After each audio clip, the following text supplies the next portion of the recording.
Hello everyone.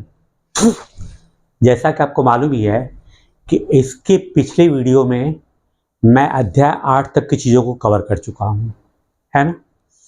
अब अध्याय 9 मैं स्टार्ट करने जा रहा हूँ। देखते हैं कि इसमें क्या कहा गया है। पहले इसको समझने की हम कोशिश करते हैं, ठीक है। वो कहते हैं कि क्षेत्रीय संस्कृतियों का निर्माण। पहले हम ये समझने की कोशिश करते हैं कि संस्कृतियाँ होती क्या हैं।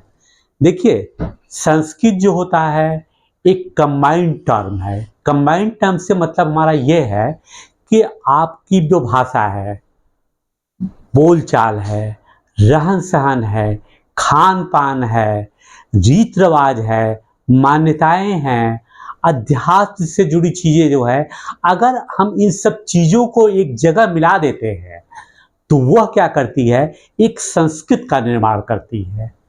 अब इस टॉपिक में दिया गया है कि क्षेत्रीय संस्कृतियाँ। क्षेत्रीय का मतलब क्या हुआ कि इसका मतलब है कि हर एक क्षेत्र की अपनी अलग संस्कृति होती है, उनका एक अलग कल्चर होता है ना, जो कि उस क्षेत्र को कवर करता है। और उस पर्टिकुलर क्षेत्र में अगर हम जाएंगे तो हम ये देखेंगे कि वहाँ के लोगों का रहन सहन, खान पान, बोल चाल इत्यादि सब कुछ करके मिलता जुलता रहता है। तो हम ये मान लेते हैं कि ये एक क्षेत्रीय संस्कृति है। जैसे मान लीजिए एक आदमी पंजाबी बोल रहा है ना, और पंजाबी लिबास पहने हुए है, हम देख रहे हैं कि वो भांगड़ा भी कर रहा है, तो हम क्या कहते हैं, हम कहते हैं ये पंजाबी है। क्यों? क्योंकि उसकी क्षेत्रीय संस्कृति जो है वो सब कुछ किससे मिल रही है, एक पंजाबियों से मिल रही है। अगर दूसरी तरफ हम एक आदमी को देखते हैं कि वो इडली खा रहा है, सांभर खा रहा है, उपन खा रहा है और लुंगी पहने हुए है, तमिल बोल रहा है ना, और वो अलग अलग चीज़ों की भाषाओं में क्या प्रयोग कर रहा है जो कि मूलतः दक्षिण भारत की है, तो हम कहते हैं कि ये दक्षिण भारतीय क्षेत्र का है। मतलब क्या है, उसकी जो क्षेत्रीय संस्कृति कहाँ की हुई, वो दक्षिण भारत की हुई। आइए खैर, इस उदाहरण के बाद हम सीधे टॉपिक पे आते हैं, टाइम बर्बाद न करें। लोगों का वर्णन करने का एक सबसे सामान्य तरीका है कि उनकी बोलचाल की भाषा से उन्हें परिभाषित करना। जब हम किसी व्यक्ति को तमिल या उड़िया कहते हैं तो आमतौर पर इसका अर्थ होता है कि वह तमिल अथवा उड़िया भाषा बोलता है, जैसा कि मैंने आपको समझाया है, और तमिलनाडु या उड़िया में रहता है, उड़ीसा में रहता है। इसी तरह से हम प्रत्येक क्षेत्र को कुछ खास किस्म के भोजन, वस्त्र, काव्य, नृत्य, संगीत और चित्रकला से जोड़ा करते हैं। जैसे मान लीजिए कि हमने देखा कि ये यहाँ पर मधुबनी चित्रकला है, तो हम कह सकते हैं कि ये बिहार या पश्चिम या बंगाल के क्षेत्र से संबंधित है। दूसरी तरफ एक चीज़ और भी इसने जोड़ा है, यहाँ पर है नृत्य। अगर वह व्यक्ति, माना कि अब तो संस्कृत सामान्य सी हो गई है, और हम जानते हैं कि वो क्या करता है कि अगर वो कथक कर रहा है तो हम ये मानकर चल सकते हैं कि ये जो कथक है, कथक उत्तर भारत का है, तो उत्तर भारत से संबंधित हो सकता है, जबकि आज के समय में ऐसा निश्चित नहीं, प्राचीन संस्कृति की बात कर रहा है। दूसरी तरफ अगर हम देखते हो भारतनाट्यम कर रहा है तो हम ये मान लेते हैं कि ये तमिलनाडु से संबंधित है, तो ये हो सकता है कि दक्षिण भारत की संस्कृति से संबंधित हो। कभी कभी हम इन अस्मिताओं को मानकर चलते हैं और सोचते हैं कि ये युग युगांतरों में अस्तित्व में है, किंतु भिन्न भिन्न क्षेत्रों के बीच विभाजक सीमाओं के बनने में समय की भूमिका रही है। वो लेखक ये कहना चाह रहे हैं, कह रहे हम ये मान लेते हैं कि इन संस्कृतियों का निर्माण जो है एक ही बार में हुआ होगा और ये शुरू से ऐसा चला आ रहा है, जबकि ऐसा है नहीं। वो कह रहे हैं कि विभिन्न संस्कृतियों के मेल से एक नई संस्कृति भी पैदा होती है ना, और इसमें जब लोगों के सब चीज़ों का आदान प्रदान होता है, जैसे कोई किसी का नृत्य सीख रहा है, कहीं कोई किसी की भाषा सीख रहा है, कहीं कोई किसी का रहन सहन को अपना रहा है, तो एक नई संस्कृति पैदा होती है। तो वो कह रहा है कि हमने जैसे कहा ना कि दक्षिण भारत की संस्कृति है, ये उत्तर भारत की संस्कृति है, तो वो कहते हैं ये विभाजन शुरू से नहीं है, ये सनई सनई होता रहा है और इसमें भी परिवर्तन होता रहता है और इसका क्षेत्र विस्तारित होता रहता है। जिन्हें हम आज क्षेत्रीय संस्कृतियां समझते हैं, वे समय के साथ साथ बदलती हैं।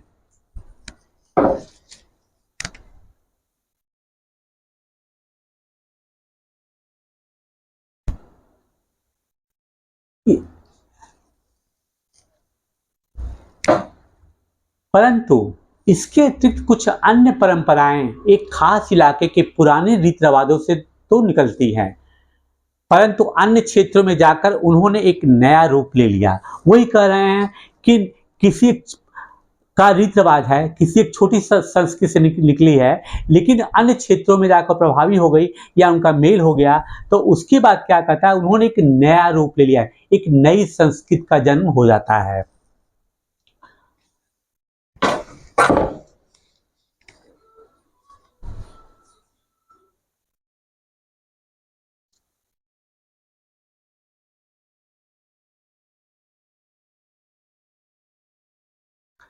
चेर और मलयालम भाषा का विकास।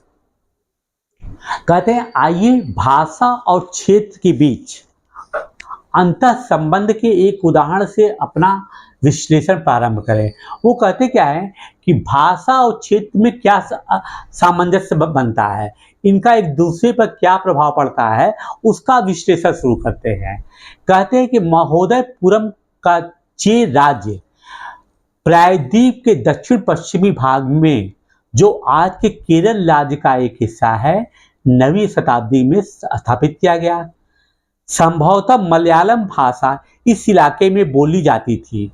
शासकों ने मलयालम भाषा एवं लिपि का प्रयोग अपने अभिलेखों में किया, परंतु इस भाषा का प्रयोग उपमहाद्वीप के इंपॉर्टेंट पॉइंट सरकारी अभिलेखों में किसी क्षेत्रीय भाषा के प्रयोग के सबसे पहले उदाहरणों में से एक है। अब देखिए इंपॉर्टेंट क्या है कि मलयालम भाषा का प्रयोग कहते हैं कि उपमहाद्वीप के सरकारी अभिलेखों में किसी क्षेत्रीय भाषा के प्रयोग के सबसे पहले उदाहरणों में से एक है। दूसरी बात हम ये बताना चाहेंगे कि ये जो महोदयपुरम है, ये जो है वर्तमान में जो है काडुगुल्लूर त्रिशूर जिला केरल में स्थित है, ये जगह है। ठीक है, जो ये महोदयपुरम की बात करते हैं वो।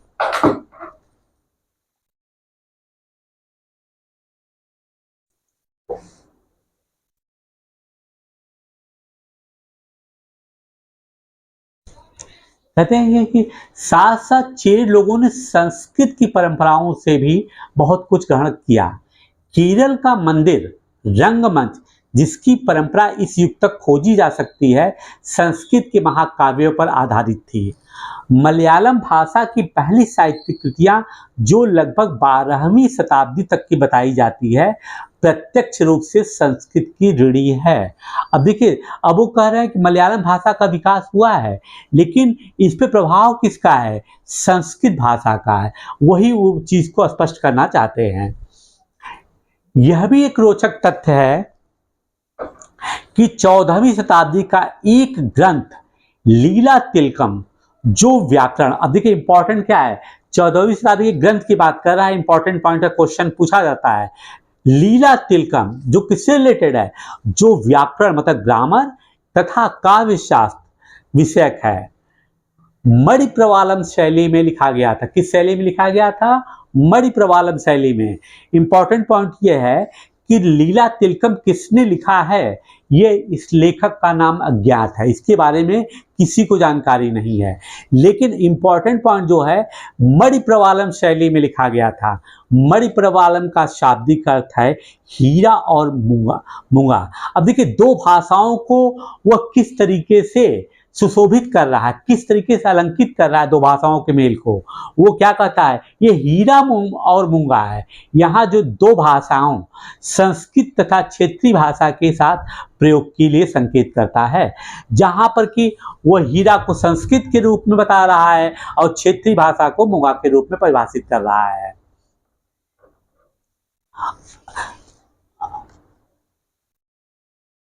यहाँ पर देखिए, अब वो कहते हैं कि मलयालम में रचित आरंभिक केरल का एक अभिलेख, इस अभिलेख को दिखाया गया है, यहाँ पर है।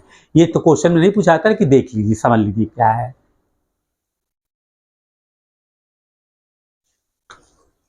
शासक और धार्मिक परंपराएं। जगन्नाथी संप्रदाय।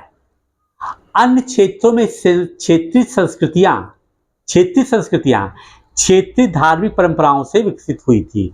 मतलब क्या कहते हैं कि क्षेत्रीय संस्कृतियां क्या है, वो किससे विकसित हो रही है, क्षेत्रीय परंपराओं से। जो वहाँ की परंपराएं थी, जो लोगों का बोलचाल, रहन सहन, खान पान था, उससे क्षेत्रीय संस्कृतियां विकसित हुई थी। इस प्रक्रिया का सर्वोत्तम उदाहरण है पुरी। उड़ीसा में जगन्नाथ का संप्रदाय, जगन्नाथ का शाब्दिक है दुनिया का मालिक, जो विष्णु का पर्यायवाची है। जग का नाथ, ये क्या है, जगन्नाथ। जगन्नाथ मतलब क्या, जग। जग मतलब संसार, मतलब विश्व का जो मालिक है, जो है वो कौन है, वो ये जगन्नाथ है। और यहाँ पर इनका तात्पर्य जो है भगवान विष्णु से है, जो कि एक अवतार माने गए हैं, 8वें अवतार है। ठीक है, सब भगवान विष्णु के अवतार है, भगवान कृष्ण की बातों कर रहे हैं, 8वें अवतार की बात कर रहे हैं। आज तक जगन्नाथ की काष्ठ प्रतिमा स्थानीय जनजातीय लोगों द्वारा बनाई जाती है, जिससे यह तात्पर्य निकलता है कि जगन्नाथ मूलतः एक स्थानीय देवता थे, जिन्हें आगे चल करके विष्णु का रूप मान लिया गया। ठीक है ना। अब भगवान जगन्नाथ के बारे के, ये चारों धामों में से एक धाम माना जाता है पुरी का। ठीक है, और यहाँ पे जो विष्णु जी का स्वरूप है वो कृष्ण जी के स्वरूप में माना गया। विष्णु जी का अवतार जो कृष्ण के रूप में किया गया, जिसकी 8वें अवतार की हम चर्चा कर रहे हैं।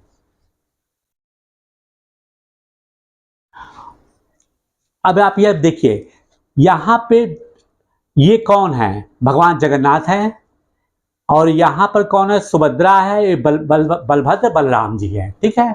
12वीं शताब्दी में गंग वंश के एक अत्यंत प्रतापी राजा अनंत वर्मन ने पुरी में पुरुषोत्तम जगन्नाथ के लिए एक मंदिर बनवाने का निश्चय किया। किसने किया, राजा अनंत वर्मन ने। पुरी में पुरुषोत्तम जगन्नाथ, पुरुषों में जो उत्तम है पुरुषोत्तम, वो कौन है, भगवान जगन्नाथ के लिए मंदिर बनाने का निश्चय किया। देखिए यहाँ पर एक चीज इंपॉर्टेंट पॉइंट है कि देखिए पहली चीज ये है कि भगवान विष्णु का जो मूल रूप माना जाता है, वो ये कहा गया है कि ये जनजातीय लोगों द्वारा बनाई जाती थी। इसका तात्पर्य निकलता है कि भगवान जगन्नाथ मूलतः स्थानीय देवता थे। क्योंकि जनजातीय लोग स्थानीय होते हैं, जनजाति हर क्षेत्र में होते नहीं हैं, इसलिए वो कहते हैं कि मूलतः जो है भगवान जगन्नाथ को उस समय जो चूंकि काष्ठ की प्रतिमा बनती थी, लकड़ी की प्रतिमा बनती थी, तो कहते हैं कि मूल रूप से ये माना गया था कि यह स्थानीय देवता है। कालांतर में इनको भगवान विष्णु का रूप दे दिया गया है।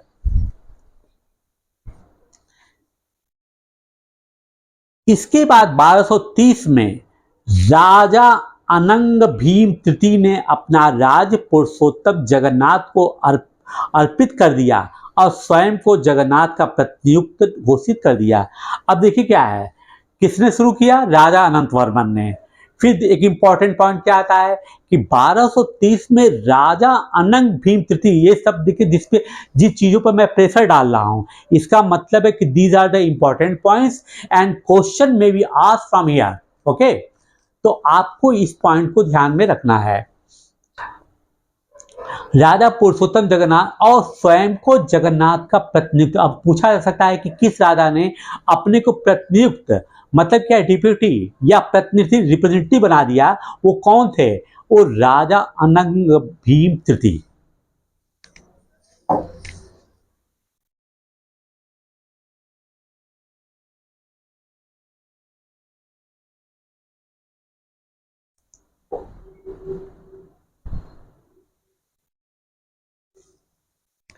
ज्यों-ज्यों इस मंदिर को तीर्थ स्थल यानी तीर्थ यात्रा के केंद्र रूप में महत्व प्राप्त होता गया, सामाजिक तथा राजनीतिक मामलों में भी इसकी सत्ता बढ़ती गई। क्यों बढ़ती गई? क्योंकि यह एक धाम मान लिया गया, सभी लोगों का के लिए आस्था का केंद्र बन गया। तो जब यह आस्था का केंद्र बन गया, तो आस्था का केंद्र क्यों बनेगा? तो इससे समाज जुड़ गया। जब समाज जनता, तो जब जनता इससे जुड़ गई तो ये राजनीति का भी एक केंद्र बन गया। जिन्होंने भी उड़ीसा को जीता, जैसे किसने किसने जीता, मुगल, मराठे और अंग्रेजी ईस्ट इंडिया कंपनी। अब देखिए इन्हीं तीनों ने जीता है, यह आपको पॉइंट को नोट करना है। कौन? मुगल, मराठे और अंग्रेजी ईस्ट इंडिया कंपनी। सबने इस मंदिर पर अपना नियंत्रण स्थापित करने का प्रयत्न किया। वे सब यह महसूस करते थे कि मंदिर पर नियंत्रण प्राप्त करने से वे स्थानीय जनता में उनका शासन स्वीकार हो जाएगा। इसका मतलब क्या, ऐसा तात्पर्य वो कहना क्या चाह रहे हैं? वो ये कहना चाह रहे हैं कि जब मंदिर पर उनका आधिपत्य हो जाएगा तो चूंकि जनता का एक आस्था का केंद्र कौन है, पुरी का जगन्नाथ मंदिर है, तो वो उनके नियंत्रण में आसानी से सब चीजें आ जाएंगी।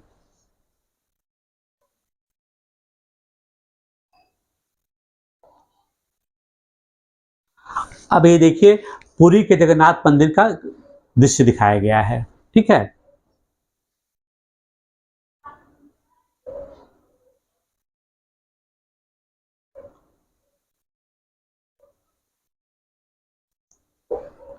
यहाँ थोड़ा मैंने बैक कर लिया है इसको।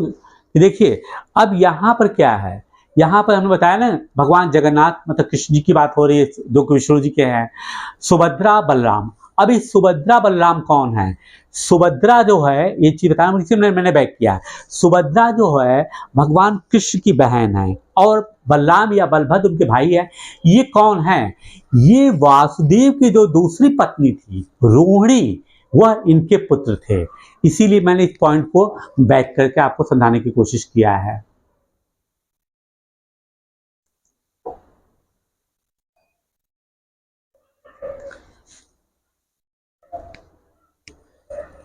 राजपूत और शूरवीरता की परंपराएं 19वीं शताब्दी में ब्रिटिश लोग उस क्षेत्र को जहां आज का अधिकांश राजस्थान स्थित है राजपूताना कहते थे। इससे यह समझा जा सकता है कि वह एक ऐसा प्रदेश था जहां केवल अथवा प्रमुख रूप से राजपूत ही रहा करते थे। लेकिन यह बात आंशिक रूप से ही सत्य है। ऐसे अनेक समूह थे और आज भी है जो उत्तरी और मध्यवर्ती भारत के अनेक क्षेत्रों में अपने आप को राजपूत कहते हैं। यह भी सच है कि राजस्थान में राजपूतों के अलावा अन्य लोग भी रहते हैं, तथापि अक्सर यह माना जाता है कि राजपूतों ने राजस्थान को एक विशिष्ट संस्कृति प्रदान की। अब इनका कहना है कि अंग्रेजों ने मूल रूप से माना कि राजपूताना वह क्षेत्र है जो कि राजस्थान का है, लेकिन वो कह रहे हैं कि ये तो सत्य है कि अधिकांश राजपूत लोग वहां पर रहते थे, लेकिन यह भी कहना गलत होगा कि केवल वो राजपूतों का क्षेत्र था या राजपूत सिर्फ और सिर्फ राजस्थान में रहते थे। उसी तथ्य को ये वो बार बार स्पष्ट कर रहे हैं। लेकिन फिर भी कहते हैं कि राजपूतों ने राजस्थान को एक विशेष संस्कृति प्रदान की। यह सत्य है। ये सांस्कृतिक परंपराएं वहां के शासकों के आदर्शों तथा अभिलाषाओं के साथ घनिष्ठता से जुड़ी हुई थी। लगभग 8वीं शताब्दी से आज के राजस्थान के अधिकांश भाग पर विभिन्न परिवारों के राजपूत राजाओं का शासन रहा।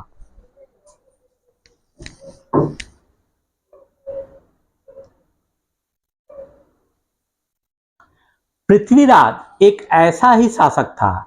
ये शासक ऐसे सूरवीरों के आदर्शों को अपने हृदय में संजोए रखते हैं जिन्होंने रण क्षेत्र में बहादुरी से लड़ते हुए अक्सर मृत्यु का वर्ण किया मगर पीठ नहीं दिखाई।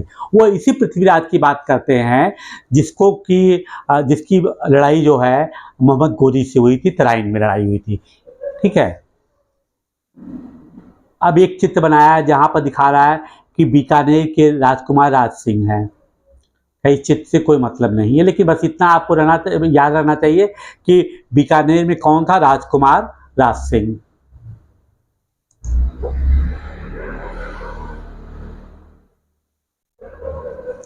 अब कहते हैं कि राजपूतों की कहानियां काव्यों एवं गीतों में सुरक्षित है। ये विशेष रूप से प्रशिक्षित चारण भाटों द्वारा गाई जाती थी। चारण भाटों द्वारा गाई जाती थी। राजपूतों की वीरता की कहानी चारण का तात्पर्य है कि एक्चुअली ये क्या, चारण जो हमेशा युद्ध के लिए तैयार है वह कौन है, वह चारण है। फिर भाटों के बारे में आगे क्या है, भाटों कहते हैं उनकी वीरता की कहानियां कौन लिखते थे, चारण और भाटों द्वारा लिखी जाती थी। ये काव्य एवं संगीत ऐसे शूरवीरों की स्मृति को सुरक्षित रखते थे और उनसे यह आशा की जाती थी कि वे अन्य जनों को भी उन शूरवीरों का अनुकरण करने के लिए प्रेरित एवं प्रोत्साहित करेंगे। साधारण जन भी इन कहानियों से आकर्षित होते थे। इन कहानियों में अक्सर नाटकीय स्थितियों और स्वामी भक्ति मित्रता, प्रेम, शौर्य, क्रोध आदि प्रबल संवेगों का चित्रण होता था। जैसे कि आपने सुना होगा कि महोबा के आल्हा उदल की कहानियां आल्हा उदल लोग आते हैं, ठीक इसी तरह से ये चारण भाट लोग जो है अपने शूरवीरों की कहानियों को काव्य के रूप में इधर उधर गाया करते थे, जिससे कि आने वाली जनरेशन ये समझ सके या आने वाली पीढ़ी भी उनका अनुकरण कर सके कि हमारे पूर्वज इतने वीर हुआ करते थे और उन्होंने युद्ध के मैदान में कभी पीठ नहीं दिखाया, उन्होंने गला कटवा लिया लेकिन उन्होंने गर्दन झुकने नहीं दिया।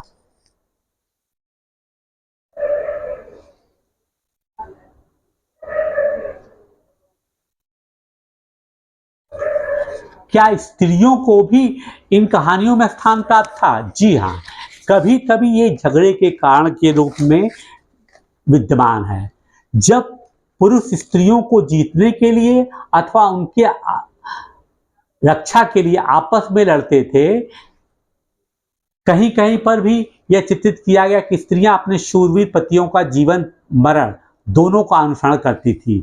सती प्रथा यानी विधवाओं द्वारा अपने मृतक पतियों को। अब देखिए क्या है कि सती प्रथा की बात आती है तो कहते क्या है कि यहाँ पर स्त्रियों की बात आती है कि राजपूताना में जो है वो कह रहे हैं कि स्त्रियां जो हैं राजपूतों में स्त्रियों के लिए भी लड़ाई होती थी।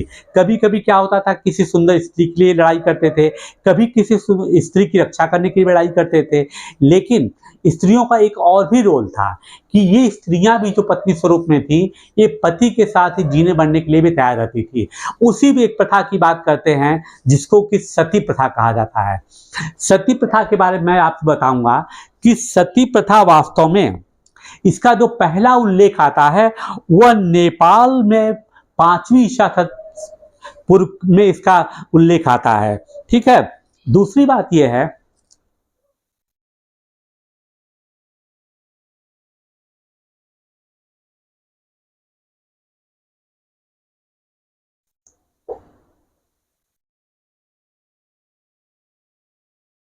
और सतियों की बात कर रहे हैं कि चिता पर जिंदा जल लाने की प्रथा का भी कुछ कहानियों में उल्लेख पाया जाता है।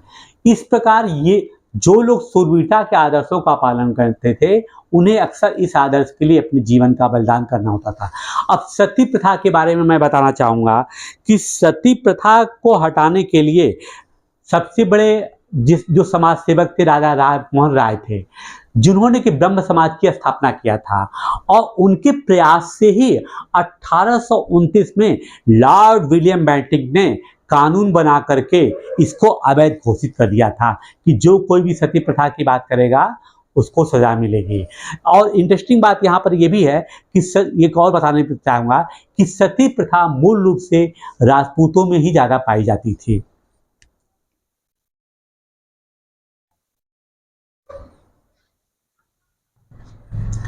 क्षेत्रीय सामंतों से परे, सीमांतों से परे। अब कहते क्या है कि ये सीमांत की बात, अब नृत्य की बात करते हैं। वो क्या कह रहे हैं, कथक नृत्य की कहानी। ये कि सूरवीरता की भिन्न भिन्न क्षेत्रों में भिन्न भिन्न रूपों से मिल सकते हैं, तो नृत्य के विषय में भी यह सच है। वो कह रहे हैं कि अगर हम देखते क्या है कि शूरवीरता की कहानियां विभिन्न क्षेत्रों में अलग अलग है। जैसे उसने कहा ना कि राजस्थान राजपूताना में राजपूत तो वीर मिले हैं, हर क्षेत्र की बात नहीं कर रहा, तो वो कहते हैं नृत्य भी अलग अलग क्षेत्रों में अलग अलग रूप में मिलते हैं। वो क्या है उनकी चर्चा कर रहे हैं। वो कहते हैं आइए नृत्य के एक रूप कथक के इतिहास को देखें। यह नृत्य शैली उत्तर भारत के अनेक भागों से जुड़ी है। किससे जुड़ी है नृत्य शैली? उत्तर भारत के लिए। कथक, कथक शब्द कहाँ से आया? कथा। कथक क्या है? कथा। देखिए उत्तर भारत से शैली और कथा शब्द से निकलता है, जिसका प्रयोग संस्कृत तथा अन्य भाषाओं में कहानी के लिए किया जाता है। कथक मूल रूप से उत्तर भारत के मंदिरों में कथा यानी कहानी सुनाने वालों की एक जाति थी। अब देखिए क्या है, अब इनको एक जात के रूप में संज्ञा दे दी गई कि कथक कौन है। कथक जो है एक जाति हुआ करती थी, ठीक है।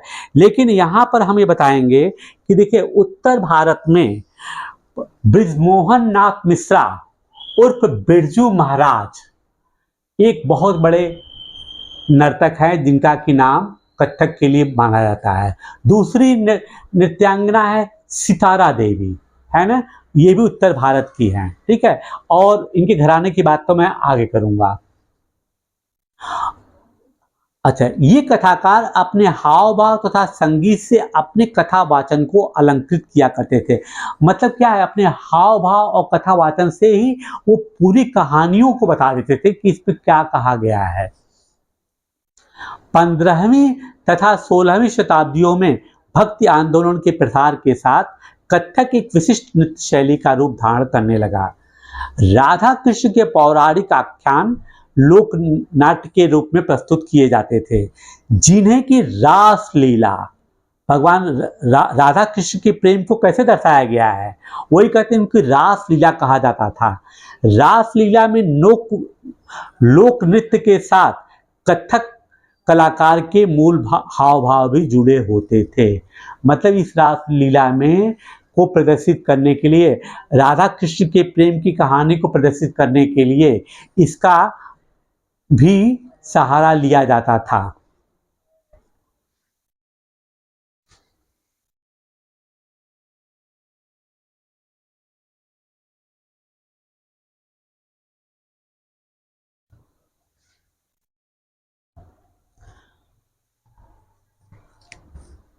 मुगल बादशाहों और उनके अभिजातों के शासन में कथक नृत्य राज दरबार में प्रस्तुत किया जाता था। अब कहां पर इनको शरण मिल रहा है, देखिए, मुगल बादशाह और उनके अभिजातों के, मतलब उनके साथ जो कुलीन वर्ग होते थे, जहां इस नृत्य ने अपने वर्तमान अभिलक्षण अर्जित किए और यह एक विशिष्ट नृत्य शैली के रूप में विकसित हो गया। आगे चल करके यह दो परंपराओं, देखिए इन परंपराओं को क्या आपने सुना होगा, फलाने घराने के हैं, ये फलाना घराना का है। तो घराना का मतलब क्या है, यहाँ पर परंपरा से, घराना का तात्पर्य क्या है, परंपरा। घराना का मतलब घर से नहीं है, घरानों में फला फूला। राजस्थान का जयपुर घराना के राज दरबारों में और उत्तर प्रदेश के लखनऊ में। अवध के अंतिम नवाब वाजिद अली शाह के संरक्षण में यह प्रमुख कला रूप में उभरा। मतलब क्या है, देखिए लखनऊ में जो उभर रहा है तो कौन है, नवाब वाजिद अली शाह। इनके कार्यकाल में इसने काफी उन्नति पाया। 1850 और 1875 के दौरान यह नृत्य शैली के रूप में इन दो क्षेत्रों में नहीं बल्कि आज के पंजाब, हरियाणा, जम्मू और कश्मीर, बिहार तथा मध्य प्रदेश के निकटवर्ती इलाकों में भी पक्के तौर पर स्थापित हो गया। इसकी प्रस्तुति क्लिष्ट तथा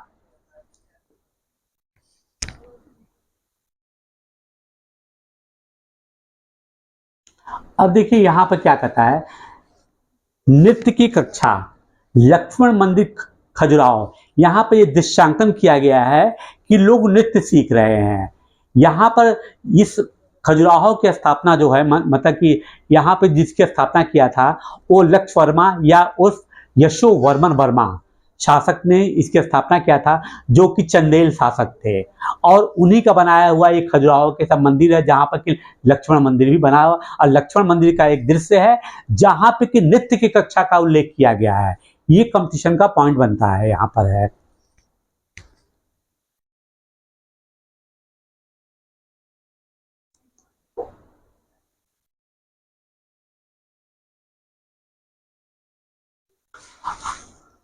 अब देखिए वही कहता है, कथक में क्या है, द्रुत पद संचालन। मतलब कि पैरों को बहुत तेजी से था थैया थे ऐसे करते हैं ना, मतलब पैरों की गति बहुत तेज होती है, ठीक है। उत्तम वेशभूषा तथा कहानियों के प्रस्तुतिकरण एवं अभिनय पर जोर दिया जाने लगा। कहते कालांतर में क्या है कि अब उत्तम वेशभूषा, मतलब कपड़े की वेशभूषा स्थानीय ही होती थी, लेकिन उसमें बहुत ज़्यादा उसको अलंकृत नहीं किया जाता था, सामान में ही होता था। अनेक अन्य सांस्कृतिक गतिविधियों की तरह कथक को भी 19वीं तथा 20वीं शताब्दियों में अधिकांश ब्रिटिश शासकों ने नापसंद किया। फिर भी यह जीवित बचा रहा और गणिकाओं द्वारा मतलब क्या है, जो नर्तकियां वगैरह होती थी द्वारा पेश किया जाता था, ठीक है। स्वतंत्रता प्राप्ति के बाद तो देश में इसे 6 शास्त्रीय नृत्य रूपों में मान्यता मिल गई है। माना कि आज की डेट में यह 8 है, लेकिन क्योंकि एनसीईआरटी 7 का जिक्र करता है, इसलिए 6 का जिक्र करता है, इसलिए हम इसी 6 का ही उल्लेख करेंगे। अब वो देखते क्या है, अब वो कह रहे हैं कि ये शास्त्रीय नृत्य क्या होता है, अब वो इस पे चर्चा करना है। कहते किस कला को शास्त्रीय माना जाए, इस प्रश्न का उत्तर देना अक्सर बहुत कठिन होता है। क्या हम उस रूप या शैली को शास्त्रीय कहते हैं जिसका विषय धार्मिक हो? अब देखिए स्वयं प्रश्न कर रहा है कि किसको माना जाए, तो क्या कहता है, क्या जिसका विषय धार्मिक उसको माना जाए, फिर कहता क्या, अथवा हम उसे शास्त्रीय इसलिए मानते हैं क्योंकि उसके लिए अत्यधिक कौशल की आवश्यकता होती है जो कई वर्षों के लंबे प्रशिक्षण से ही प्राप्त होता है। अथवा फिर देखिए तीसरा पॉइंट कहता है, अथवा यह शास्त्रीय इसलिए है क्योंकि ये निर्धारित नियमों के अनुसार ही प्रदर्शित या प्रस्तुत किया जाता है और इनमें विभिन्नताओं को प्रोत्साहन नहीं दिया जाता है। कहता है क्या इसलिए माना जाता है किसी के नियम कानून के तहत ही काम करता है, मतलब कि जो बना दिया गया उसी के तहत ही इस सब नृत्य का कार्य होता है या होता है। ये ऐसे प्रश्न है जिन पर हमें विचार करने की आवश्यकता है। यह भी स्मरणीय है कि बहुत से ऐसे नृत्य रूपों में जिन्हें लोकनृत्य की श्रेणी में रखा गया है वे विशिष्टताएं पाई जाती हैं जिन्हें शास्त्रीय रूपों का विशिष्ट लक्षण बताया गया है।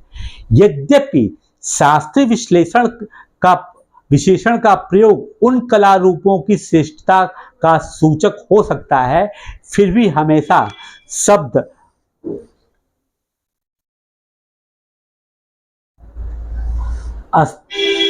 सही नहीं होता है। कहते क्या है, इसलिए वो कह रहे हैं कि इन विभिन्न परिभाषाओं को देखने के बाद, इनके विभिन्न गुणों को देखने के बाद ये निश्चित करना बहुत मुश्किल होता है, बहुत ही कठिन कार्य है कि हम किसको शास्त्रीय संगीत या शास्त्रीय नृत्य की श्रेणी में डालें। यहाँ पर अन्य नृत्य रूप जिन्हें इस समय शास्त्रीय माना जाता है ना, नॉट डिफाइंड, माना जाता है, it is considered to be the, निम्नलिखित है: भरतनाट्यम तमिलनाडु, कथाकली केरल, ओडिसी उड़ीसा, कचुपुड़ी आंध्र प्रदेश, मणिपुर। यहाँ पर देखिए एक अन्य नृत्य जो विशेष पहला है, इसका उल्लेख फिर से मैं करना चाहूंगा, भरतनाट्यम। भरतनाट्यम जो है इसमें क्या है, इसमें वास्तव में क्या है, देखिए ये भगवान शिव से संबंधित है, ठीक है।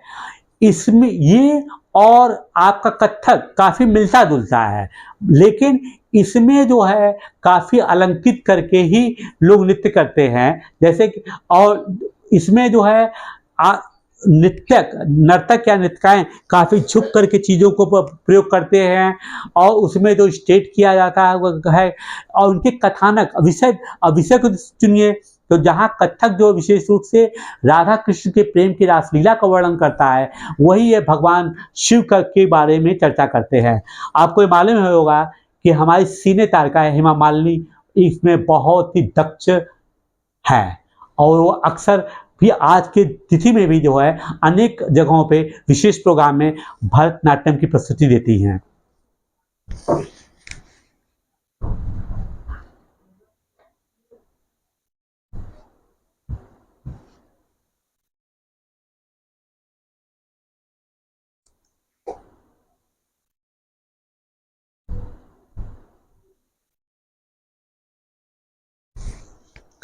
संरक्षकों के लिए चित्रकला, लघु चित्रों की परंपरा।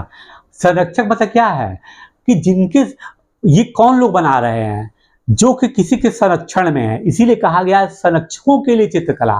और लघु चित्रों की परंपरा मतलब जो उनका संरक्षण कर रहे हैं, उनके बारे में जो कार्य कर रहे हैं वो उनकी चर्चा कर रहा है। एक अन्य परंपरा जो कई रीतियों से विकसित हुई है वह थी लघु चित्रों की परंपरा। लघु चित्र जैसा कि नाम से पता चलता है छोटे आकार के चित्र होते हैं जिन्हें, अब इंपॉर्टेंट पॉइंट क्या, लघु तो आप समझ जाते हैं लेकिन इनकी विशेषता पर ध्यान दीजिए, जिन्हें आमतौर पर जल रंगों से कपड़े या कागज पर चित्रित किया जाता है। इंपॉर्टेंट पॉइंट क्या है, जल रंगों से, वाटर कलर से, कहां पर, कपड़े पर, क्लोथ पे या कागज पर जिनको चित्रित किया जाता है वो क्या है, लघु चित्र है। लेकिन अब बात पहले की बात करता क्या है, प्राचीनतम लघु चित्र किस पे बनते थे, वो देखिए ये तो आज की बात कर रहा है, तालपत्रों अथवा लकड़ी की तख्तियों पर चित्रित किए गए थे। इनमें से सर्वाधिक सुंदर चित्र जो पश्चिम भारत में पाए गए जैन ग्रंथों को सचित्र बनाने के लिए प्रयोग किए गए थे। अब देखिए सबसे इंपॉर्टेंट पॉइंट यहाँ भी आता है कि जो सबसे सुंदर चित्र पाया गया है वह है जैन ग्रंथों पर, ठीक है। और यहाँ पे इंपॉर्टेंट पॉइंट क्या कि वाटर कलर से कपड़ों कागज पे, अब पुराने जो है तालपत्रों लकड़ी पे। अब आगे चलते हैं। मुगल बादशाह अकबर, जहांगीर और शाहजहां ने अत्यंत कुशल चित्रकारों को संरक्षण प्रदान किया था, जो प्राथमिक रूप से इतिहास और काव्यों की पांडुलिपियां चित्रित करते थे। किस उनका विषय क्या था? इतिहास और काव्यों की पांडुलिपियों को चित्रित करते थे। मतलब क्या है? वो इतिहास के पन्नों में जो चीजें की गई थी उनको चित्र के रूप में उनका चित्रांकन करते थे, पांडुलिपियों को चित्रांकन करते थे, जिससे कि चित्र देख करके आदमी ये समझ जाए कि इसमें क्या कहा गया है। जैसे मान लीजिए कि हम एक क्रिकेट का हमने एक चित्र बना दिया, उसमें स्टंप दिखा दिया, बैट दिखा दिया, दो है, और दिखा दिया कि दो तीन ग्राउंड के अंदर प्लेयर खड़े हैं, कोई हेलमेट पहना हुआ, कोई इधर है, दो अंपायर तीन अंपायर से दो अंपायर खड़े हैं और कोई बैट लेके, तो ये क्या है? ये चित्रांकन किसका है? पूरी क्रिकेट का मैदान का है, क्रिकेट का है। ठीक उसी तरीके से यहाँ पर भी वो पांडुलिपियां करते थे। ये पांडुलिपियां आमतौर पर चटक रंगों में चित्रित की जाती थी और उसमें दरबार के दृश्य, अब देखिए क्या है, दरबार के दृश्य मतलब इतिहास, लड़ाई तथा शिकार के दृश्य और सामाजिक जीवन के अन्य पहलू चित्रित किए जाते थे। अक्सर उपहार के तौर पर भी इन चित्रों का आदान प्रदान किया जाता था और ये कुछ गिने चुने लोगों, बादशाह और उनके घनिष्ठ जनों द्वारा ही देखे जा सकते थे। आज भी आप देखे होंगे कि कभी कभी क्या होता है कि हमारे प्रधानमंत्री जी विदेशों में जाते हैं या दूसरे देश के भी लोग आते हैं, तो वो एक सांस्कृतिक प्रचार प्रसार के लिए अपने यहाँ की चीज़ों को जो हमारे यहाँ मेहमान हैं उनको देते हैं।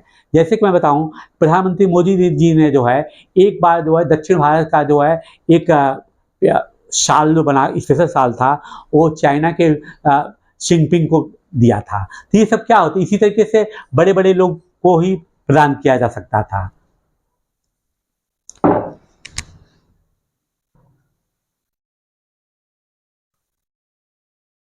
अब यहाँ पर दिखा रहा है शिकार के दौरान आराम करते हुए अकबर मुकबल लघुचित्र। इसका मतलब क्या है कि यहाँ पर वो कहना चाह रहा है कि देखिए शिकार के समय क्या है, अकबर यहाँ बैठे हुए हैं, अब पूरा ये दृश्य बता रहा है कि अकबर कहाँ पे गए हैं, शिकार खेलने के लिए गए हैं। ये पूरे उनके दृश्य को दिखा रहा है कि इससे लग रहा है कि यहाँ पर ये है, यहाँ पर ये राजा बैठे हुए हैं, सब लोग हैं, और यहाँ पर ये जंगल के दृश्य की पूरी कहानी को वर्णित कर देता है।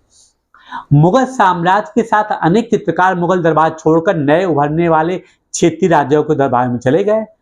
परिणाम स्वरूप मुगलों की कलात्मक रुचियों ने दक्षिण के क्षेत्रीय दरबारों और राजस्थान के राजपूती राज दरबारों को प्रभावित किया।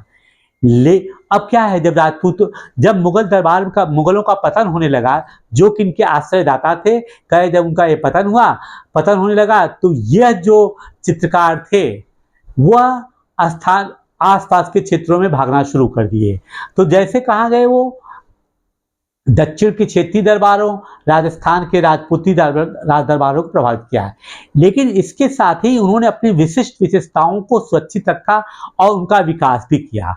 मुगल उदाहरणों का अनुसरण करते हुए शासकों तथा उनके दरबारों के दृश्य चित्रित किए जाने लगे। इनके साथ साथ मेवाड़, अब देखिए कैसा, आपको पॉइंट याद करना है, मेवाड़, जोधपुर, बूंदी, कोटा और किशनगढ़ जैसे केंद्रों में पौराणिक कथाओं तथा काव्यों के विषयों का चित्रण बराबर जारी रहा। वो ये कह रहे हैं कि मुगल पतन होने के बाद ये लोग निश्चित रूप से स्थानीय राजाओं के यहाँ जरूर गए, लेकिन इन्होंने जो है अपनी जो मूल संस्कृति थी, जो मूल था, आधार था कि किस तरीके से किन चीज़ों का चित्रण करना है, इसको हमेशा संजोए रखा। विषय वस्तु को इन्होंने परिवर्तित नहीं किया।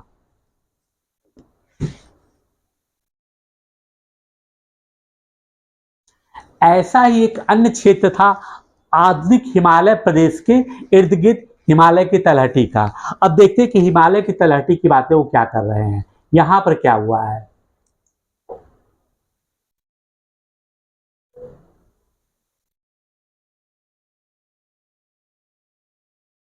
अब पहले ये देखिए यहाँ पर, अब वो कहते हैं ना कि हर एक कथानक का, अब देखिए अब दिखा रहे हैं कि महाराणा राम सिंह सेकंड राजपूत लघु चित्र कोटा, कोटा का कहाँ का चित्र दिखाया गया है। अब यहाँ पर इंपॉर्टेंट पॉइंट क्या है कि अगर पूछ ले कि किसका चित्र बनाया गया है होली खेलते हुए, तो वो कौन है, राम सिंह है महाराणा राजपूत, और यह स्थान है कोटा। अब यहाँ पर दिखाया गया है, दृश्यांकन किया गया है कि वो होली खेल रहे हैं, मतलब पूरी होली की कहानी को एक चित्र में समेट दिया गया है।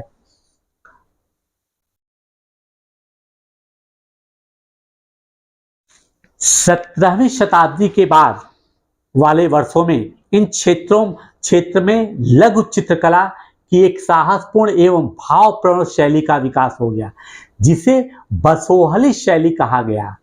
यहाँ जो सबसे लोकप्रिय पुस्तक, अब देखिए आप कहते हैं पहाड़ी क्षेत्रों में एक नई शैली का विकास हुआ है, वो शैली कौन सी, बसोहली है। यहाँ पर भी ये वही लोग जो गए हैं जो कि मुगल दरबार से या मुगलों के पतन के बाद ये इधर उधर क्षेत्रों में गए हैं। यहाँ पर क्या था, बसोहली शैली। यहाँ जो सबसे लोकप्रिय पुस्तक चित्रित की गई थी वह थी भानुदत्त की रसमंजरी। किसकी, कौन सी इंपॉर्टेंट पॉइंट का, भानुदत्त की रसमंजरी। 1739 में नादिर शाह के आक्रमण और दिल्ली की विजय के परिणाम स्वरूप मुगल कलाकार मैदानी इलाकों के अनिश्चितताओं से बचने के लिए पहाड़ी क्षेत्रों की ओर पलायन कर गए, जिस बात को मैंने अभी आपसे कहा है। पहाड़ी क्षेत्रों में गए तो वहां पर उन्होंने पहाड़ी कहानियों के बारे में लिखना शुरू कर दिया। अब देखिए क्या है यहाँ पर है, कृष्ण राधा और उनकी सखियां पहाड़ी लघुचित्र कहां पर ये पाया गया है, कांगड़ा। अब देखिए यहां पर क्या है, भगवान कृष्ण राधा और उनकी सखियों का चित्रण किया गया है।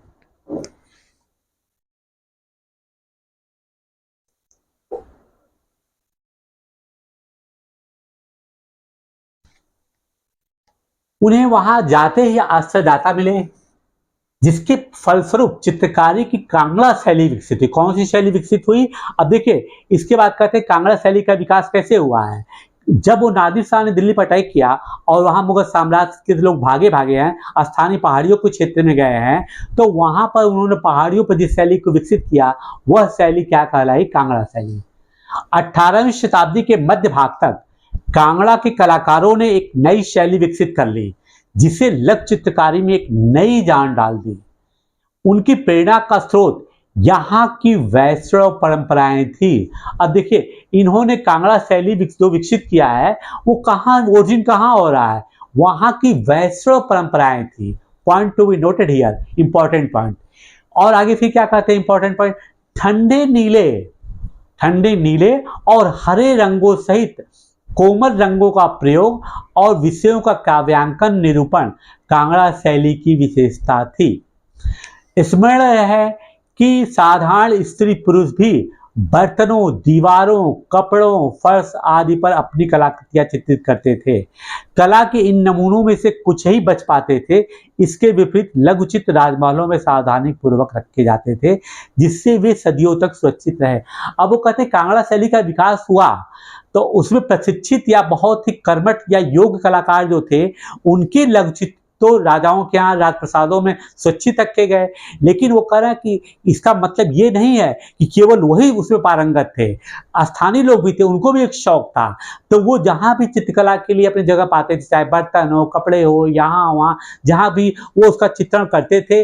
लेकिन वो चूंकि आम जनमानस के बीच चलता था, इसलिए वो उनको संजोना या सुरक्षित रखना संभव नहीं हो सका।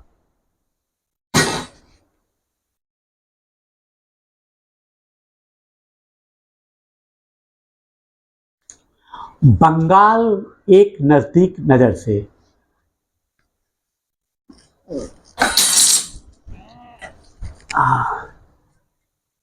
एक क्षेत्रीय भाषा का विकास। अब देखिए क्षेत्रीय भाषा का विकास के बारे में बता रहा, बंगाल की चर्चा कर रहा है। कहते क्या, जैसा कि हमने प्रारंभ में देखा था कि हम अक्सर क्षेत्रों के नाम वहां के निवासियों द्वारा बोली जाने वाली भाषा के अनुसार निर्धारित करते हैं। इसलिए हम यह मान लेते हैं कि बंगाल के लोग हमेशा बंगाली या बंगला ही बोलते थे। किंतु यह एक दिलचस्प बात है कि आज बंगाली आज बंगाली कॉमा संस्कृत से निकली हुई भाषा मानी जाती है। अब इंपॉर्टेंट पॉइंट यहाँ पर वो करता बंगाल की चर्चा इसे कर रहा है कि जब हम कहते हैं कि वो पंजाबी बोलता है तब कहते हैं पंजाब का है, इसकी पंजाबी संस्कृत होगी। वो तमिल बोल रहा है तमिलनाडु की बोल देते हैं, कन्नड़ बोल रहा है बताते कर्नाटका का, तेलुगु है तो इसी तक बात है। लेकिन वो कहते हैं कि बंगाल जो है एक अपवाद है। कहते बंगाली बोलने वाले का मतलब नहीं है कि ये आदिकाल से इनकी भाषा चली आ रही है और ये क्षेत्रीय संस्कृति है। वो कहते हैं बंगाली भाषा का विकास मूलतः संस्कृत भाषा से हुआ है, इसीलिए वो इसको विशेष रूप से चर्चा कर रहे हैं। प्रारंभिक ईसा पूर्व प्रथम शताब्दी के मध्य के भाग में संस्कृत ग्रंथों के अध्ययन से यह पता चलता है कि बंगाल के लोग संस्कृत से उपजी हुई भाषाएं नहीं बोलते थे। तो फिर नई भाषा का उद्भव कैसे हुआ? वो कहते हैं जो प्राचीन ग्रंथ है या संस्कृत या साहित्य है उसमें ये लग रहा है कि भाई वो लोग संस्कृत बोलते ही नहीं थे, उनका संस्कृत से दूर दूर तक का वास्ता नहीं था। तब प्रश्न ये उठता है कि तब ये हम कैसे कह सकते हैं कि बंगाली जो है संस्कृत भाषा से उपजी हुई भाषा है। लेट अस सी हियर कि वो कैसे हम इस चीज को सिद्ध कर पाते हैं।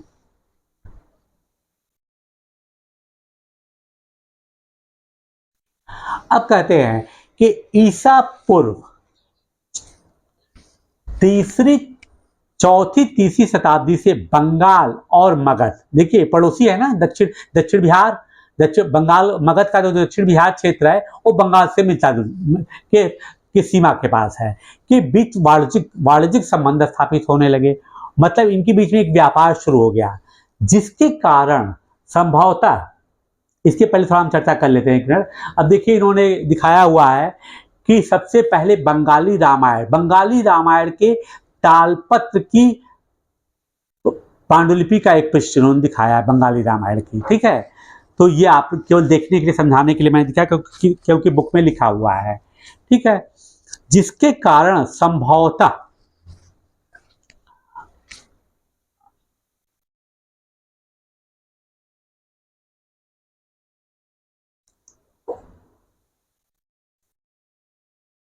संस्कृत का प्रभाव बढ़ता गया होगा।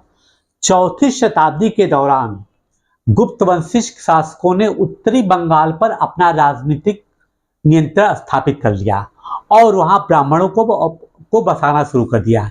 इस प्रकार गंगा की मध्य घाटी के भाषाई तथा सांस्कृतिक प्रभाव अधिक प्रबल हो गए और सातवीं तक, और इंपॉर्टेंट पॉइंट आ गया, 7वीं शताब्दी में चीनी यात्री वैनसोंग, देखिए क्या है, वैनसोंग ने यह पाया कि बंगाल में सर्वत्र संस्कृत से संबंधित भाषाओं का प्रयोग हो रहा था। किस यात्री, चीनी यात्री ने इसका उल्लेख किया है, वह कौन है, वैनसोंग है।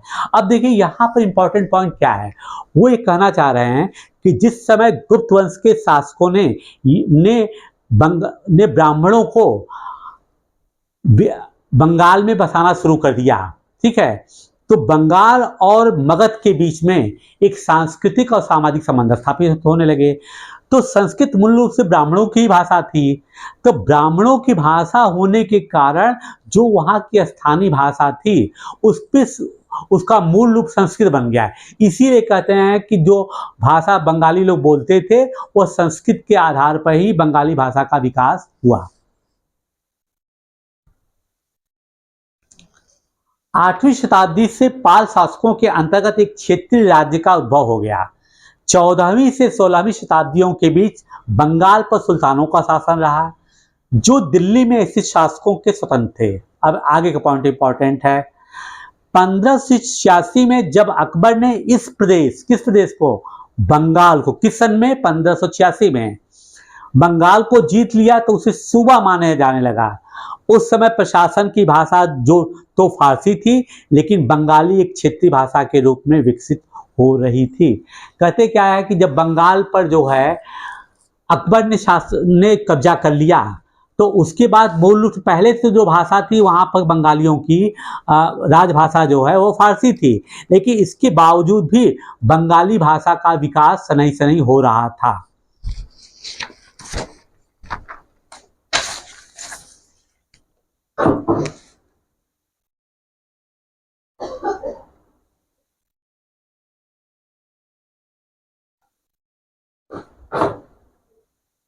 वस्तुतः 15वीं शताब्दी तक आते आते उपभाषाओं तथा बोलियों का बंगाली समूह एक सामान्य साहित्यिक भाषा के द्वारा एकबद्ध हो गया। यह साहित्यिक भाषा उस क्षेत्र के पश्चिमी भाग की बोलचाल की भाषा थी। किस क्षेत्र की? इंपॉर्टेंट पॉइंट, साहित्यिक भाषा उस क्षेत्र के पश्चिमी भाग की बोल भाषा थी। इंपॉर्टेंट पॉइंट देखिए कि जो उनके लेटर लैंग्वेज है, कंपटीशन में पूर्वी पूछा जा सकता है, दक्षिण लिखा जा कंफ्यूज किया जा सकता है, लेकिन आपको याद रखना है कि यह दक्षिण भाषा उस क्षेत्र के पश्चिमी भाग की बोलचाल भाषा थी, जिसे कि अब पश्चिम बंगाल कहा जाता है। यद्यपि बंगाली का उद्भव संस्कृत से ही हुआ है, पर यह अपने क्रम के विकास की अनेक अवस्थाओं से गुजरी है। इसके अलावा गैर संस्कृत शब्दों का एक विशाल शब्द भंडार, जो जनजाति भाषाओं, फारसी और यूरोपीय भाषाओं सहित अन्य अनेक स्रोतों से प्राप्त हुआ है, आधुनिक बंगाली का एक हिस्सा बन गया। अब देखिए क्या है, पहले मूल रूप से यहाँ पे जनजाति हैं, तो जनजातियों की भी भाषा रही, ठीक है। संस्कृत तो ब्राह्मण स्थापित किए गए, इससे संस्कृत इन पे प्रभावी हो गई। मुगलों ने शासन किया तो फारसी आ गई। यूरोपीय कंपनियां आए तो यूरोपीय भाषाओं का भी हो गया। तो जो आज की आधुनिक भाषा जो बंगाली मूल रूप से आई, वह इनका मिश्रण बन गया, है ना। तो मिश्रण बनने के साथ आधुनिक बंगाली भाषा का विकास हुआ, और इसमें सिर्फ और सिर्फ संस्कृत नहीं, इन भाषाओं का भी मेल है।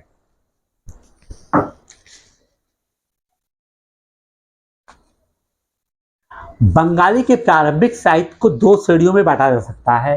एक श्रेणी संस्कृत की ऋणी है और दूसरी उससे स्वतंत्र है।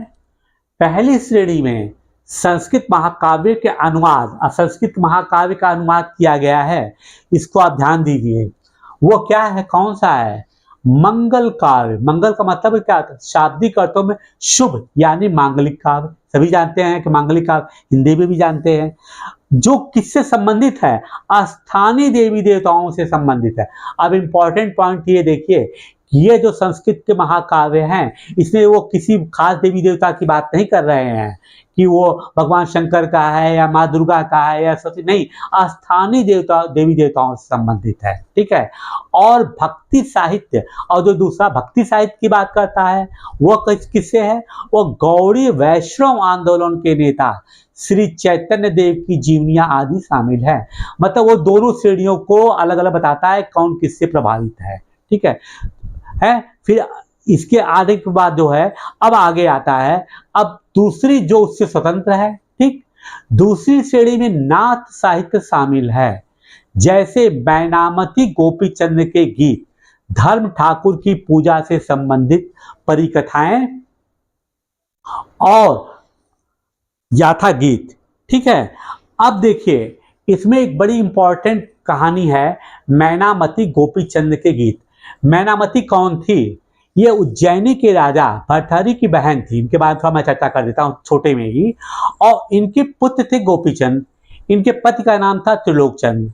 कहा यह जाता है कि जिस समय मैनामती को जो है पुत्र प्राप्ति नहीं हुई थी, तो ये एक योगी जालंधर के पास गई थी। तो जालंधर ने इनको आशीर्वाद तो दे दिया, कहा लेकिन पुत्र प्राप्त आपको होगा, लेकिन 16 वर्ष की अवस्था में आपको इनको सन्यास के लिए भेज देना पड़ेगा नाथ संप्रदाय में। यदि आप ऐसा नहीं करेंगे तो मृत्यु को प्राप्त हो जाएगा, ठीक है। उनके आशीर्वाद से गोपीचंद का जन्म हुआ, ठीक है। बाद में यही गोपीचंद जो है सन्यास ले लेते हैं, नाथ संप्रदाय में चलते हैं, और नाथ संप्रदाय के जो है योगी के ये शिष्य बन जाते हैं, ठीक।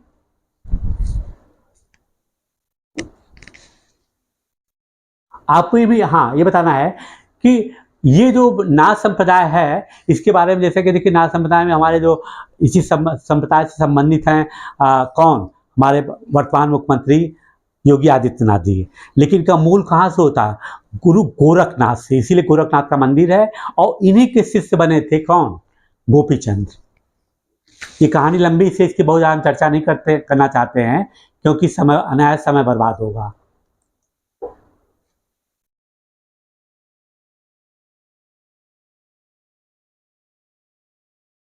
ये कहानी हो जो उन्होंने बता दिया, ठीक है। पहली श्रेणी के ग्रंथों का काल निर्णय करना अपेक्षाकृत सरल है, क्योंकि ऐसी पांडुलिपियां पाई गई जिनमें यह इंगित किया गया है कि उनकी रचना 15वीं शताब्दी के उत्तरार्ध, 15वीं शताब्दी के उत्तरार्ध, देखिए पूर्वार्ध भी कंपटीशन में पूछा जा सकता है, लेकिन आपको याद करना है कि पांडुलिपियां कब की हैं, 15वीं शताब्दी के उत्तरार्ध और 18वीं शताब्दी के मध्य भाग के बीच की गई थी। दूसरी श्रेणी की कृतियां मौखिक रूप से कहीं सुनी जाती थी, इसलिए इनका काल निर्णय सही नहीं किया जा सकता है। वे खास तौर पर पूर्वी बंगाल में लोकप्रिय थी। जो मौखिक कृतियां हैं द्वितीय श्रेणी की, वो कहाँ पर है, पूर्वी बंगाल में। अब कहते हैं प्रथम श्रेणी के जो पांडुलिपियां हैं उसमें लिखित है, तो लिखित के आधार पर उनका निर्णय करना, कालक्रम का निर्णय करना आसान है।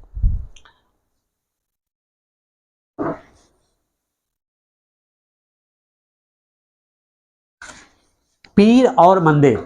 पीर क्या है? पीर फारसी भाषा का शब्द है जिसका अर्थ है आध्यात्मिक या मार्गदर्शक, मतलब रिलीजियस गुरु आपका हो सकता है या मेंटर हो सकता है, गाइड करने वाला हो सकता है, उसको क्या कहा जाता है, पीर कहा जाता है। लेकिन आज की सामान्य आध्यात्मिक भाषा में जो मुसलमान लोगों को मौलवी होते हैं उन्हीं को लोग पीर मानते हैं, ठीक है। लेकिन हमारे एनसीईआरटी के हिसाब से पीर वही है जो आध्यात्मिक गुरु है और जो कि पथ प्रदर्शक है। 16वीं शताब्दी से लोगों ने बड़ी संख्या में पश्चिम बंगाल के कम उपजाऊ क्षेत्रों को छोड़ करके दक्षिण पूर्वी बंगाल के जंगली तथा दक्षिणी इलाकों में प्रवास करना शुरू कर दिया था। ठीक है भाई, कम उपजाऊ को तो भागेंगे। ज्यों-ज्यों वे पूरब की ओर बढ़ते गए, वे जंगलों को साफ करके भूमि में धान की खेती करने लगे। शनई स्थानीय मछुआ तथा स्थानांतरित खेती करने वाले लोग जो अक्सर जनजाति थे, शिफ्टिंग कल्टीवेशन है, इसके बारे में हम पढ़ चुके हैं, किसानों के नए समुदायों में मिल गए। इन्हीं दिनों बंगाल में मुगलों का नियंत्रण स्थापित हो गया था, जिन्होंने पूर्वी डेल्टा प्रदेश के केंद्रीय भाग में स्थित ढाका नगर में, जो ये ढाका नगर उसी की बात कर रहा है जो कि आज बांग्लादेश की राजधानी है, ढाका नगर में अपनी राजधानी स्थापित की। अधिकारी और कर्मचारी लोग भूमि प्राप्त करके अक्सर उस पर मस्जिदें बना लेते थे, जो इन इलाकों में धार्मिक रूपांतरण के केंद्रों के रूप में काम आती थी। ठीक है, अब वो कहते क्या है कि इस्लाम का प्रभाव था, इस्लाम के प्रभाव के कारण जो है ये लोग भूमि जब प्राप्त कर लेते थे, मुगल थे ही थे, और यहाँ पे लोग धार्मिक रूपांतरण करने के लिए या लोगों का धर्म बदलने के लिए, सब कुछ करने के लिए कहते क्या थे, मस्जिद बना लेते थे और अपने धर्म का प्रचार प्रसार किया करते थे। प्रारंभ में बाहर से आकर यहाँ बसने वाले लोग इन अस्थिर परिस्थितियों में रहने के लिए कुछ व्यवस्था तथा आश्वासन चाहते थे। वे सुख सुविधाएं तथा आश्वासन उन्हें समुदाय के नेताओं ने प्रदान की। ये नेता शिक्षकों और निर्णायकों की भूमिका भी अदा करते थे। कभी कभी ऐसा समझा जाता था कि इन नेताओं के पास अलौकिक शक्तियां हैं। स्नेह और आदर से लोग इन्हें पीर कहा करते थे। जो स्थानीय नेता थे वही लोग जो है बड़े बड़े लोगों को यहाँ पर शरण दिया करते थे, और इन नेताओं को क्या कहा गया, इनको पीर लोग किया करते थे, क्योंकि वो मानते थे कि इनके पास आध्यात्मिक शक्तियाँ भी हैं और तरह तरह की शक्तियाँ हैं जिससे इनका जीवन का उत्थान हो सकता है।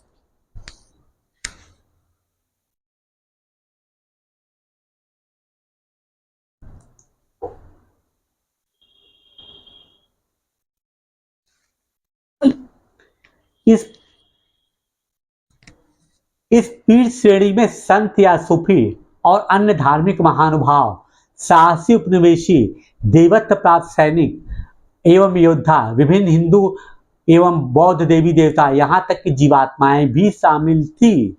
कहते कि इस पीढ़ी में कौन कौन लोग थे, वो उन्हीं का उल्लेख कर रहा है। यहाँ तक कि जीवात्माएं भी शामिल थी, मतलब कि ये प्रत्यक्ष दिख रहे हैं, लेकिन वो उन आत्माओं को भी पीर मानते थे जो कि इस दुनिया में नहीं है। कहते थे वो भी हमारे पीर है।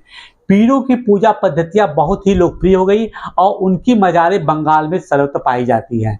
मज़ारों पर पूजा करना आज भी हमारे यहाँ सभी लोग देख सकते हैं कि मज़ारों पर हिंदू, मुसलमान या अलग-अलग संप्रदाय के भी लोग पूजा करने जाते हैं। इसीलिए जाते हैं क्योंकि उनको मालूम है कि इन पीरों के पास कुछ अदृश्य और अध्यात्म शक्तियाँ हैं कि अगर हम उनको मना लेंगे तो हमें जो कुछ भी हमारी मनोकामना है वो पूरी हो जाएगी।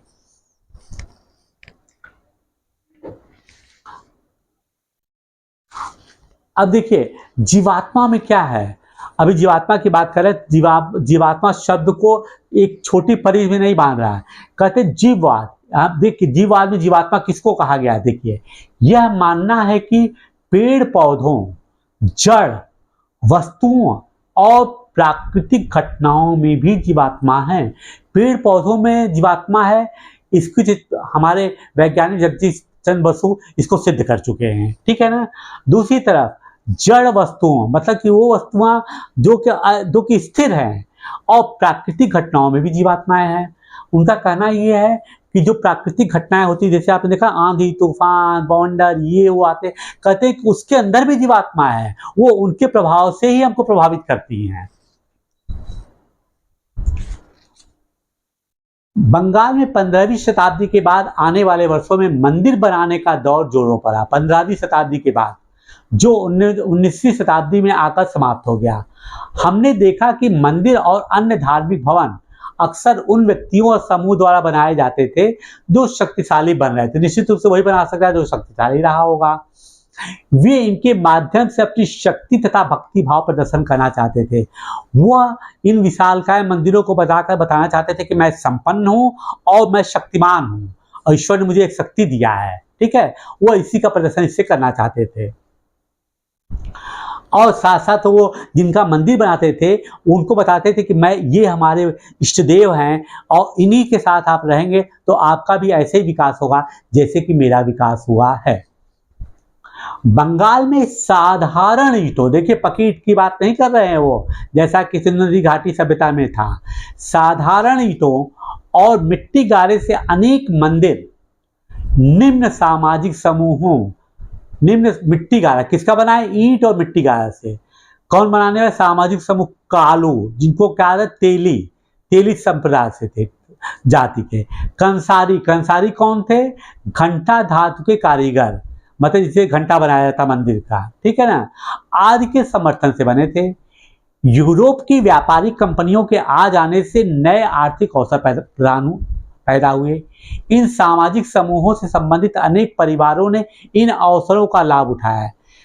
जैसे जैसे लोगों की सामाजिक और आर्थिक स्थिति सुधरती गई, इन्होंने इन स्मारकों के निर्माण के माध्यम से अपनी प्रतिष्ठिति या प्रतिष्ठा की घोषणा कर दी। जब स्थानीय देवी देवता जो पहले गांव में छान छप्पर वाली झोपड़ियों में पूजे जाते थे, अब वो कहते हैं जब यूरोपीय लोग आए हैं तो यूरोपीय लोगों के आने के बाद इन लोगों का जो कालू तेली या घंटा करके के शिल्पकारों की या कारीगरों की बात कर रहे हैं, इनका सामाजिक स्तर जो है ऊंचा हो गया। तो अब जब सामाजिक स्तर, इनकी आर्थिक स्थिति बढ़ गई, आर्थिक स्थिति अच्छी हो गई, तब ये बड़े बड़े मंदिर वगैरह का निर्माण करना शुरू कर दिए जिससे कि इनके समाज में एक अलग पहचान बन सके।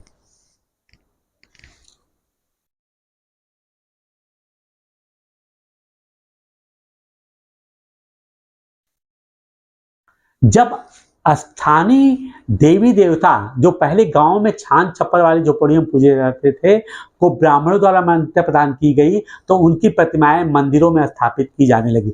अब कहते हैं कि जो स्थानीय देवी देवता जिसकी बात कर रहे हैं, जिसकी वो पूजा करते थे, अब ब्राह्मणों ने कहा कि नहीं, ये वास्तव में देवी देवता जिनकी आप पूजा करते हैं, इनके अंदर वास्तव में शक्तियां हैं।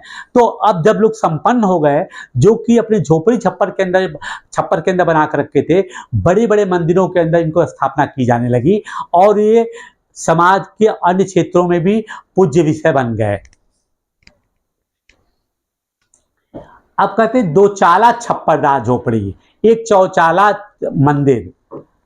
अब देखिए उसको बता रहा है, अब ये देखिए क्या है, ये झोपड़ी छप्पर वाली दो चाला मतलब दो छतों वाली। अब जो है बाद विकास हुआ है तो ईंटों और गारे से बनाने लगे, ये चार चालों मतलब कि चार छतों वाला मंदिर बन गया।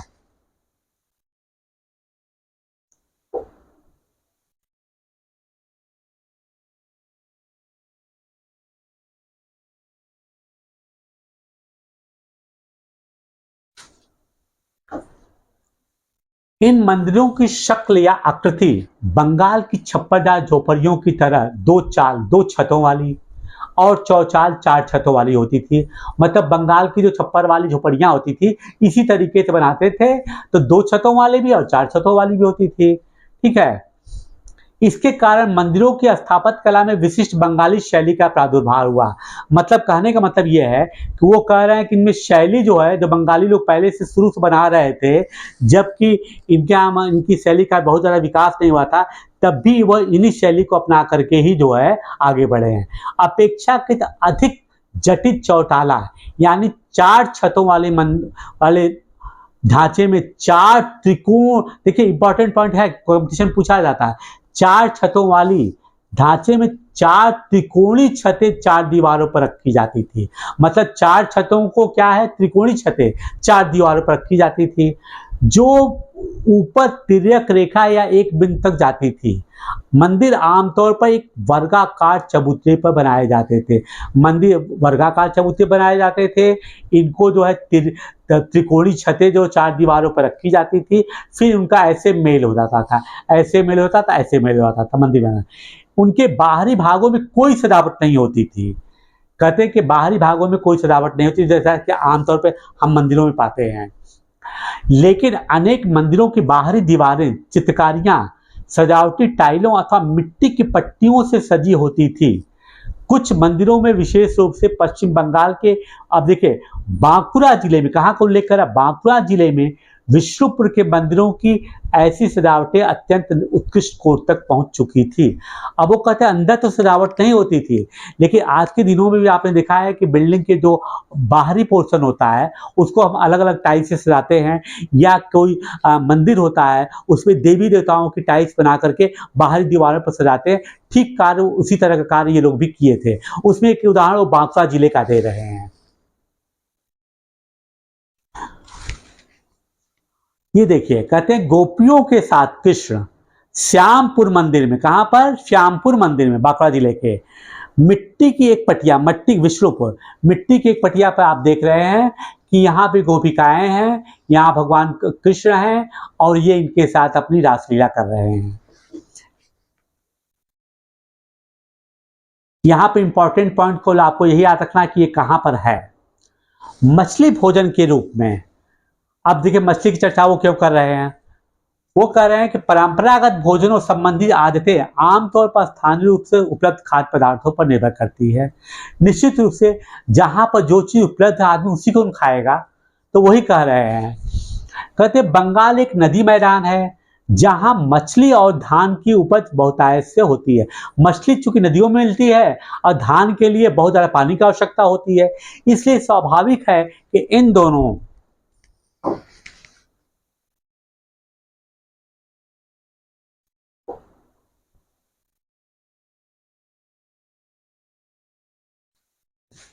वस्तुओं को गरीब बंगालियों की भोजन की सूची में भी प्रमुख स्थान प्राप्त है।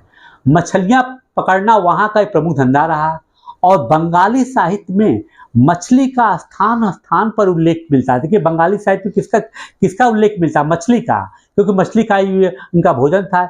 इससे ज्यादा और क्या होगा कि मंदिरों और बौद्ध विहारों की दीवारों पर जो मिट्टी के पट्टियां लगी हैं उनमें भी मछलियों को साफ करते हुए और टोकरियों में भरकर बाजार को ले जाते दिखाया गया।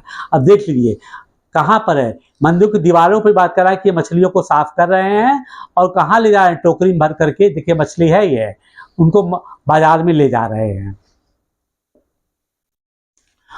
ब्राह्मणों को सामूहिक भोजन करने की अनुमति नहीं थी, लेकिन स्थानीय आहार में मछली की लोकप्रियता को देखते हुए ब्राह्मण धर्म के विशेषज्ञों ने बंगाली ब्राह्मणों के लिए इस निषेध में ढील दे दी। अब क्या है कि मांसाहार है, तो कहते ब्राह्मण लोग स्वयं तो इसको नहीं मानते थे, लेकिन इन्होंने जो बंगाली ब्राह्मण थे उनकी आवश्यकता के हिसाब से कहा कि भैया आप इसको खा सकते हैं। ठीक है। वृहद धर्म पुराण जो बंगाल में रचित 13वीं शताब्दी का संस्कृत ग्रंथ है, ने स्थानीय ब्राह्मणों के कुछ खास किस्मों की मछलियों की खाने की अनुमति दी। इंपॉर्टेंट पॉइंट फिर यहाँ पर देखिए किसमें उल्लेख किया गया, बृहद धर्म पुराण जो कि बंगाल में रचित 13वीं शताब्दी का संस्कृत ग्रंथ है, ने स्थानीय ब्राह्मणों की कुछ खास किस्मों को मछली खाने की अनुमति दे दी।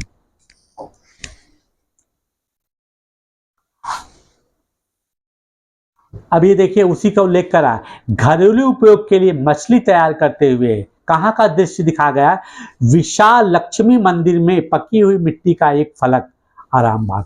इसको आपको हमेशा याद रखना है। अब देखिए मैंने बताया कि एनसीईआरटी हमेशा जब भारत में जिस चीज़ों की चर्चा करता है, समकालीन शेष विश्व में क्या हो रहा है उसकी चर्चा करता है। अब वो आगे क्या करता है, यूरोप की बात करता है। यूरोप में राष्ट्र, देखिए राष्ट्र राज्यों का उदय, राष्ट्र और राज्य को अलग कैसे करते हैं। 18वीं शताब्दी के अंत में तक यूरोप के लोग क्या करते थे, स्वयं को एक साम्राज्य जैसे ऑस्ट्रिया हंगरी साम्राज्य की प्रजा या किसी चर्च जैसे यूनानी रूढ़वादी चर्च के सदस्य माने जाते थे। वो ही अपने को ये मान लेते थे कि हम इन्हीं की प्रजा है ना, मतलब वो अपने को राज्य का अंग मानते थे। अब फिर आगे वो क्या कह रहे हैं, देखिए, स्वयं को एक ऐसे समुदाय के सदस्य के रूप में भी पहचानने लगे थे जो कि एक भाषा जैसे फ्रेंच या जर्मन बोलते थे। प्रारंभिक 19वीं शताब्दी में रोमानिया में विद्यालय पाठ्यपुस्तकों ग्रीक के स्थान पर रोमानियन में लिखी जाने लगी और हंगरी में लैटिन के स्थान पर हंगेरियन को राजभाषा के रूप में अपनाया गया। यह और इस प्रकार की अन्य प्रक्रियाओं में लोगों को यह बोध कराया गया कि प्रत्येक भाषी समुदाय एक अलग राष्ट्र थे। अब देखिए जैसे क्या है, पहले तो अलग अलग भाषाओं के लोग जो विभिन्न क्षेत्रों में फैले थे वो अपने को राज्य का भाग मानते थे कि हम इस राज्य के अंग हैं। लेकिन अब जब ये केंद्रीकृत होने लगे, जहाँ पे कि इन्होंने देखा कि इस क्षेत्र विशेष में अधिकांश लोग यही भाषा बोलते हैं, तब उन्होंने माना कि यह जो क्षेत्र है, वह जो राज्य है, उसको एक राष्ट्र के रूप में उन्होंने माना और माना कि हम इस राष्ट्र के अंग हैं। 19वीं शताब्दी के अंतिम दशकों में इटली और जर्मनी के एकीकरण के लिए हुए आंदोलनों ने इस भाषा को और अधिक बल दिया। इसकी बहुत ज़्यादा चर्चा करने की अब हमको आवश्यकता नहीं है, ठीक है। और इस प्रकार से आपने देखा होगा कि मैंने आपको इस अध्याय में काफ़ी कुछ समझाने की कोशिश किया है और अगले अध्याय में नई चीज़ों को लेकर के आपके सामने आएंगे। Till then bye bye.